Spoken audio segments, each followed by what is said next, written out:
ও বন্ধু, তুমি শুনতে কি পাও এ গান আমার, ও এ গান আমার। এই বন্ধু বন্ধু করতে করতে বুঝছেন জীবনের বাজাইছি 12টা, কি কমু।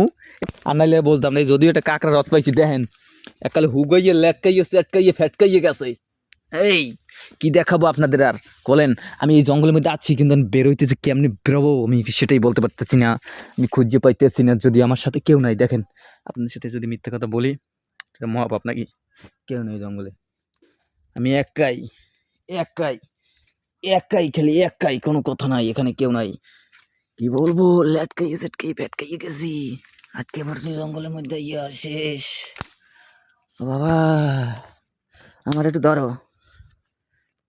ভাই জঙ্গলে একটা গুণ আছে ভাই, এটা কই দেবে। এই জঙ্গল দিয়া হাজার হাজার মানুষ তাদের সংসার চালায়।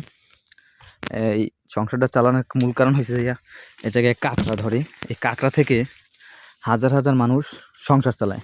এখন যদি বলি হাজার হাজার মানুষ তো অন্য কাজও করতে পারতে, কিন্তু না ভাই। যদি মূল কথা যদি অশিক্ষিত মানুষ হয়, অনেক আগে তো শিক্ষা দীক্ষা এভাবে ছিল না, যদিও এখানে মানুষ এতটা শিক্ষা দীক্ষা এবং অনলাইন এইসব কিছু ছিল না। এই কারণে তারা কি করতো, তারা ওই সময় কাঁকড়া ব্যস্ত, 1 টাকা 2 টাকা করে পার পিস, সেই কাঁকড়া দিয়া তাদের জীবন চলতে।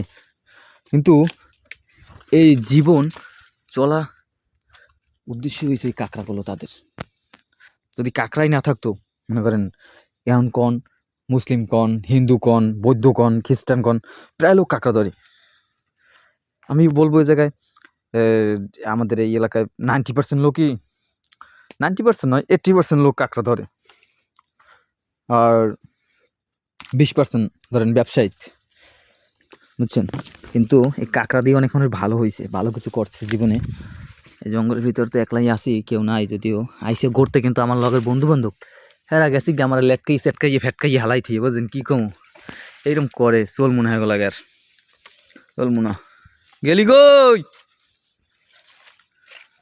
সব গেছে গিয়ে, বুঝছেন ওরকম করে আমার হালাই থুয়ে মুই শেষ। আমি তো মারা খাই যাবো।